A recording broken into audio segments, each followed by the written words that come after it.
किसान यूनियन पहले कहती है कि हम अपने उम्मीदवार इस बार चुनाव में उतारने जा रहे हैं, हम उनका इस्तीफा भी ले लेंगे अगर जरूरत पड़ी, लेकिन तुरंत बाद ही नरेश टिकैत जी पलटी मार जाते हैं, कहते हैं कि भाई हम तो उम्मीदवार नहीं उतार रहे। ये जो अफवाह है ये मीडिया चला रही है, ऐसा डर क्यों? पहले आदमी सोचता है तब बोलता है। ये जो हैं सर्वे सर्वा जो माने अपने आप को, ये पहले कहे हैं उसके बाद सोचे हैं, फिर कोई आके बतावे है ना कि भाई तुमने तो ये कर दिया। तो ये इनका ये सोचते नहीं, कह दें बस जो आ गया मुंह में वो कह दिया, और उसके बाद फिर ध्यान आवे है इन्होंने कहा भी था, इन्होंने सब कुछ था, बाद में पलटी मार गए, अखबार वाले को भी धमकाया चमकाया, उससे स्पष्टीकरण भी दिवाया। रही बात चुनाव की, चुनाव थे पहले भी लड़े, चुनाव फिर लड़ लो, ये किसी और को लड़ा लो।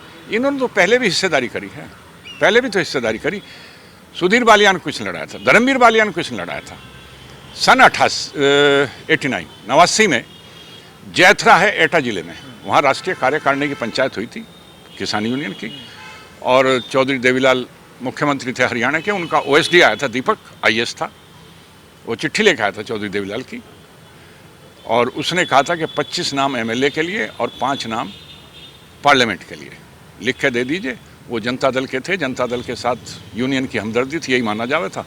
चौधरी साहब की उनसे कोई बात हुई होगी तो उन्होंने चिट्ठी दे के भेजा था कि नाम लिखवा लो, नाम भी लिखे गए।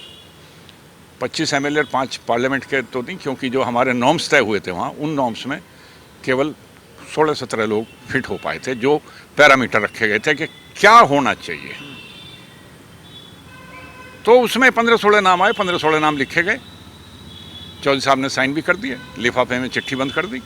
लेकिन बंद करने के बाद लिफाफा हाथ में लेके चौधरी साहब ने कहा था भाई तुम लोगों को टिकट मिल जाएगा, तुम जीत भी जाओगे, क्योंकि उस टाइम का जो बीकेयू का फ्रंट लाइन थी, जो बड़े लोग, जो कार्यकर्ता थे, जो अपने आप को साबित कर चुके थे बड़ी बड़ी पंचायतों के द्वारा, बड़े बड़े आंदोलनों के द्वारा अपने आप को साबित कर चुके थे, सारे के सारे लोग जो हैं जेल काट चुके थे कई बार। तो चौधरी साहब ने कहा कि भाई तुम बन भी जाओगे, लेकिन मेरे कहने से इस्तीफा दे दो, ठीक है, और वो लिफाफा फट दिया गया था। ये 89 की बात है। आज ये कौन इनके कैसे टिकट देगा, कौन पार्टी खड़ेगा, कौन क्या करेगा, मैं उस टाइम की बता रहा हूँ। सर्वे सर्वा थे जनता दल के चौधरी देवीलाल, उन्होंने भेजा था, रिकॉर्ड है, रिकॉर्ड पे है। मैं ही नहीं, मेरे साथ के बहुत सारे लोग जो जैथरा मीटिंग में मौजूद थे, उस टाइम मौजूद थे, मैं भी था वहाँ, रात को जैथरा में रुके थे। तो ये पहले लड़के देख लिया, फिर लड़ लो और लड़ा लो और कुछ कर लो। अभी जिला पंचायत में लड़ा के देखे सब जगह, क्या हुआ? इन्होंने सुधीर बालियान को 91 में लड़ाया, क्यों राड हो गई थी 93 में, वो इनसे ऊपर होके जीते। 89 में सबको मना कर दिया था, एक टिकट धर्मवीर बालियान का लाए थे, वो इनका आदमी था। राजपाल बालियान को इन्होंने टिकट दिवाया 96 में इन्होंने टिकट दिवाया था राजपाल बालियान को। राजपाल बालियान एक बार जीता, फिर राजपाल बालियान दोबारा जीता, तिबारा राजपाल बालियान के सामने ये खुद खड़े हुए, राजपाल बालियान को हरवा दिया, अपने आप हारे, और एक ऐसा आ गया जिसे चाहते नहीं थे। अच्छा, अगर किसान यूनियन अपने उम्मीदवार उतारती है, क्या लगता है चुनाव जीत पाएगी? जिस तरीके से कह रहे हैं कि 5 सितंबर को हम इतनी भीड़ इकट्ठा करेंगे, एक रिकॉर्ड बनाएंगे, क्या लगता है जो भीड़ इकट्ठा होगी वो इनको वोट देगी? जो जिलाध्यक्ष थे वो हटा दिए गए, हालांकि अब मुजफ्फरनगर में उनकी पत्नी चुनाव लड़ी थी जिला पंचायत मेंबर का, वो हार गई, तो विधायक कहाँ से लड़ेंगे, कौन लड़ाएगा विधायक को? तो मैं नहीं समझता कि कोई, वैसे तो ऊपर वाला जाने, कुछ भी हो सकता है, लेकिन फिलहाल मैं नहीं समझ रहा कि कोई बात आई, क्योंकि जो बात है ये लोग मशहूर हैं, ये परिवार जो है मशहूर है अपनी कह के बात से हट जाने का, हट जाने के लिए मशहूर है ये बात। 2013 में 28-29 तारीख को शायद बच्चों की, जो मलकपुरे के बालक थे सचिन गौरव, उनका जो ये करके क्रियाक्रम करके अंतिम संस्कार करके वापस आ रहे थे लोग, राकेश जी उसमें थे। राकेश ने वहाँ घोषणा करी थी 1 तारीख को नंगला मंदौड़ इंटर कॉलेज में पंचायत करेंगे। 29 तारीख को घोषणा की नंगला मंदौड़ में पंचायत करेंगे, और पहली की पंचायत थी वो जुलाई में 31 दिन हुए शायद, तो 1 अगस्त की पंचायत रखी गई, 31 अगस्त की रात को कह दिया कि पंचायत नहीं करने के, डराया भगाया या कुछ भी हुआ।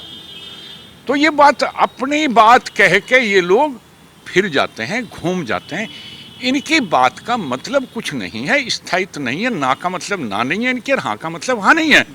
पहले अपने आप में स्थायित्व लावें, अपनी बात पर ठहरना सीखें। अभी कह रहे हैं चुनाव लड़ेंगे, हो सके कुछ दिन बाद कह दें नहीं लड़ते, अभी कह रहे हैं नहीं लड़ते, फिर कह दें लड़ेंगे। अब एक कैंडिडेट तय करेंगे, उसके बाद 4 दिन बाद कह देंगे यो नहीं यो लड़ेगा। कोई वो नहीं है जिम्मेदार।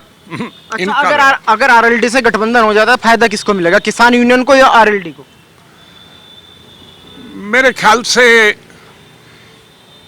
यूनियन वाले चक्कर में कि आरएलडी का समर्थन खींच लो अपनी तरफ, और आरएलडी वाले चक्कर में है कि यूनियन का समर्थन खींच लो। दोनों एक दूसरे की जेब काटने के लिए तो हैं ये तैयार। वो उसके माल पे निगाह, उसकी उसके माल पे निगाह, यह है बात। लेकिन अब तो नरेश टिकैत ने भी कह दिया कि पहले सरकार का इलाज करेंगे, बाद में जयचंद का इलाज करेंगे। जयचंद कौन है? कई सारा आपकी तरफ तो नहीं हो रहा?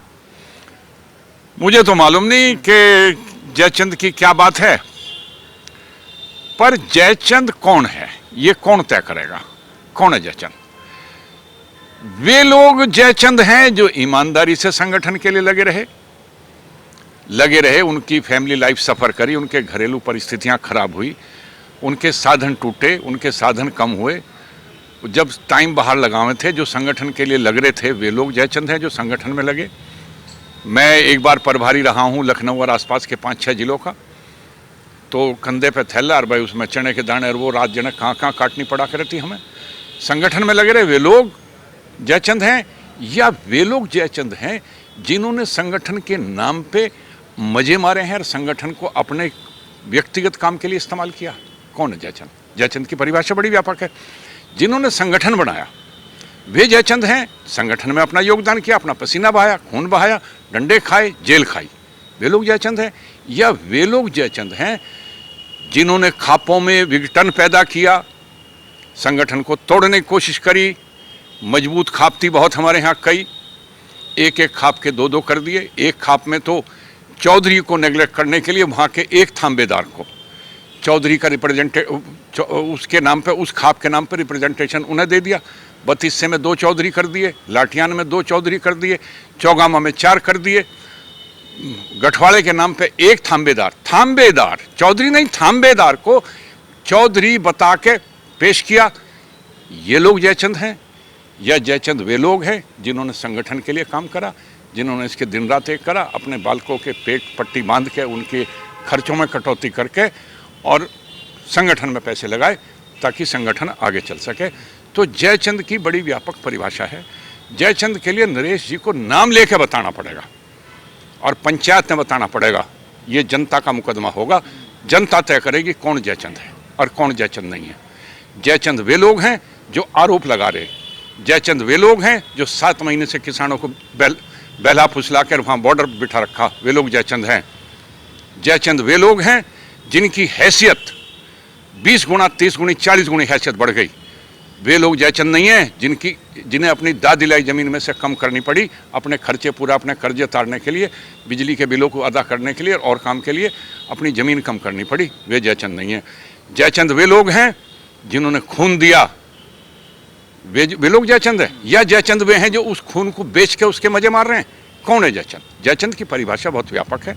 हर हाल में अलग अलग हालात में अलग अलग जयचंद हुए, लेकिन जयचंद किसी पे करना, मेरे पे या किसी पे इशारा करना, हमारे यहाँ वे लोग भी हैं, हमारे जिले में भी हैं, जिले से बाहर भी हैं।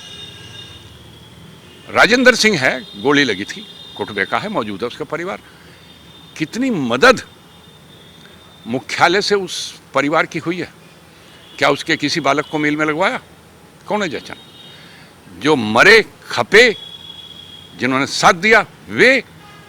या वे जिनके बालक, बड़े नेताओं के बालक मिलों में फर्जी नौकरी कर रहे हैं, काम ना करने की तनख्वाह लगातार ले रहे हैं और काम कर रहे हैं? जयचंद कौन है? जयचंद की परिभाषा तो चौधरी साहब को करनी पड़ेगी, बताना पड़ेगा कौन है जयचंद। अच्छा, आपको डर नहीं लग रहा जिस तरीके से आप पिछले 7-8 महीने से लगातार किसान यूनियन को एक्सपोज कर रहे हैं, किसान आंदोलन को एक्सपोज कर रहे हैं, तो डर नहीं सता रहा? मन में डर नहीं है कि हाँ मेरे साथ भी कुछ धमकी मिल सकती है? डर है ऐसा कुछ? मौत तो तय है, मौत में कोई बात नहीं है, मौत तय होती है, उसमें कोई वो नहीं बात होती। ये तो ऐसा फिक्स बात है कि मौत सबको आनी है, कोई नहीं बच रहा। मैं आखिरी आदमी नहीं होऊंगा, मैं पहला आदमी नहीं होऊंगा, मेरे से पहले मरे, मेरे बाद भी मरेंगे, उसमें क्या बात है? उसमें तो कोई बात नहीं है ऐसी। तो मुझे इस बात की कोई दहशत नहीं है, ना मैं डरता, इस बात से नहीं डरता। तारीख वहाँ से तय है। जो लोग रहे हैं, लड़ाइयों में बहुत लोग जाते हैं। और फिर मेरी फैमिली तो सेना वाली फैमिली है, सेना में सेवा करने वाली फैमिली है मेरी फैमिली में से कोई सिपाही नहीं बना है, डर के नहीं भागा वहाँ से। मैं तो सेना वाली फैमिली है। आज भी बिल्कुल करीबी 6-7 लोग बॉर्डर पे हैं, रोज़ गोलों में रहे हैं, रोज़ गोलियों में रहते हैं, डरने का कोई मतलब नहीं। अच्छा, जो 5 सितंबर को पंचायत होगी उसका कितना बड़ा असर दिखाई देगा इस जिले में? कुछ भी नहीं असर होने का, क्या हुआ है? परसों पहले दिन बहुत तेज बारिश हुई, उसके अगले दिन भी बारिश हुई, उससे पहले बारिश हुई, आज बहुत गर्मी है। पंचायत से इफेक्ट नहीं आता। यहां लोगों के घर में, मन में है क्या चक्कर के सुरक्षा की भावना चाहिए। बहन बेटी, हमारी माँ, इनकी सुरक्षा चाहिए, सड़क पे चलने वाले की सुरक्षा चाहिए, ट्यूबवेल में पाड़ ना हो, चोरी चकारी ना हो, कोई हमारा रैपट मार के हमारा ट्रैक्टर ना छीन के ले जा। ये जरूरी है सुरक्षा। और ये सुरक्षा देंगे नहीं, ये तो उस अपोजिशन के साथ लग रहे हैं जो हमारी सुरक्षा के लिए खतरा है। अखिलेश यादव को कौन भूल जाएगा? कौन भूल जाएगा अखिलेश यादव को? अखिलेश यादव के पिताजी माननीय मुलायम सिंह जी ने तो चौधरी को कुछ करने ही नहीं दिया कभी।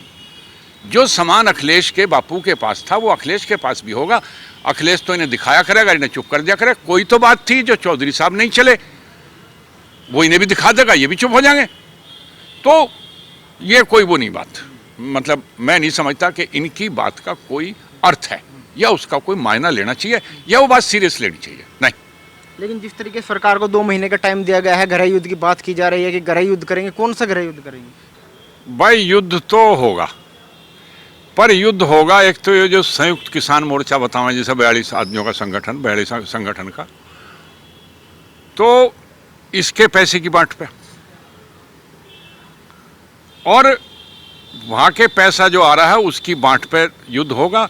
और फिर आखिर में राकेश के परिवार में युद्ध होगा। युद्ध तो होगा, क्योंकि हमेशा बंटवारे पे झगड़ा होता है। जब कहीं वैसा पैसा आ जाए, फ्री पोल का पैसा आवा है, तो उसके बंटवारे पे झगड़ा होता है। तो झगड़ा तो होगा, युद्ध होगा बस, और तो कोई युद्ध होने का नहीं, ना कोई युद्ध कर सकता। जो आदमी डर के मारे पुलिस के सिपाही की नौकरी छोड़ आया, वो क्या गृह युद्ध करेगा? किसका गृह युद्ध करेगा? जो आदमी आरामदायक हो गया हो, आराम पसंद हो गया हो, आराम की जिंदगी काट रहा हो, वो नहीं लड़ सकते। 7 स्टार रिसोर्ट में रह के युद्ध कोई कर सके क्या? जनरल एसी में रहेगा तो नहीं लड़ेगा, सिपाही एसी में रहेगा नहीं लड़ने का। उसके लिए पत्थर पे चढ़ना पड़े, पड़ना पड़े, पेट के बल खिसकना पड़े, बहुत कैडी बॉडी रखनी पड़े, नींद छोड़नी पड़े, आराम छोड़ना पड़े, खाना नहीं मिलता कई दिन। ये है इनके बस का युद्ध करने की बात इन पे भारी है। युद्ध का कोई मतलब इनका नहीं। अच्छा, मैंने एक बात सुनी है, जो महेंद्र सिंह टिकैत थे वो कहते थे कि भीड़ तो हमारे पास भी है लेकिन ये हमें वोट नहीं दे। हाँ, कितनी सच्चाई है? चौधरी साहब को मालूम था इस बात को, उन्होंने कई बार तजर्बा करा था, उन्होंने कई लोगों को टिकट दिलवा के देखा, बुरा हाल हो गया था। वे मानते थे कि हम पे भीड़ है लेकिन हम पे वोट नहीं है। भीड़ है, वोट नहीं है। भीड़ कहीं भी हो सकती है। भीड़, एक मकान गिर जाए वहाँ 1000 आदमी इकट्ठे हो जाए, लेकिन वो उस मकान को चिढ़ने नहीं आ रहे। भीड़, वो सड़क के किनारे दवाइयाँ बेचते हैं, भीड़ वहाँ भी हो जाए। भीड़ बंदरिया के तमाशे में हो जाए, भीड़ रीछ के तमाशे में हो जाए। भीड़ का मतलब ये नहीं कि वोट आपकी हो गई। वोट किसी मकसद से होती है। बीजेपी ने जो सुरक्षा का वातावरण बनाया है, जो भविष्य के प्रति उत्साह दिया है, उम्मीदें जगाई हैं, भविष्य ठीक होगा, उसके प्रति जो उम्मीदें जगाई, यार मोदी में अभी लोग यकीन करते हैं, तो लोग उन्हें वोट देंगे। अपने अच्छे भविष्य के लिए बीजेपी को वोट करेंगे। तो क्या चुनाव से पलटी इसलिए मारी है कि पहले हारने का डर है कि कैंडिडेट तो हमारा जीतेगा नहीं, चुनाव से पलटी मार जाओगे, हम अपने कैंडिडेट नहीं उतार रहे? भाई ज्यादा तो नहीं, पर हाँ इतने होशियार तो हैं, अपना भविष्य तो सबको दिखाई देवे, तो इन्हें चमक गया कि कुछ है नहीं मामला, इसलिए वापस हो गए। तो आपको नहीं लगता जब 5 तारीख को भीड़ आएगी वो वोट देगी? वही भीड़ है यूनियन में, वही भीड़ है लोकदल में, वही भीड़ है भाजपा में। यूनियन का, लोकदल का जो समर्थक है वो थोड़ा वोकल है, जोर से बोलता है थोड़ा, लेकिन जोर से बोलता है। बाकी जो बीजेपी का सपोर्टर है वो साइलेंट है, वो बोलता नहीं है। 1000 की भीड़ में इनके यूनियन के, लोकदल के 10 आदमी हो तो वे शोर इतना मचाने लगता है कि 1000 इनके साथ है, जबकि वे केवल 10 हैं। 990 की सोच कुछ और है बस। और फिर खाली खाली एक बिरादरी का तो चुनाव नहीं हो सकता, एक बिरादरी का तो नहीं हो सकता। ये बाकी दुनिया है, इसका क्या होगा, इसका क्या होगा दुनिया का। ये सहारा लेना चाहते हैं उनका जो लड़की छेड़ना चाहते हैं, जो लूट पिटाई करना चाहते हैं। इन्होंने जो संगठन शहर का बनाया था जिसमें आड़ती हैं, जिसमें फलों के आड़ती, रिक्शा यूनियन, फलाना यूनियन, ढिमका यूनियन के एक बिस्सा ज़मीन नहीं, वे इन्होंने शहर में पधा रखे। इनके बल पे, इनके कंधे पे चल के ये सत्ता में आना चाहते हैं, ऐसा होगा नहीं।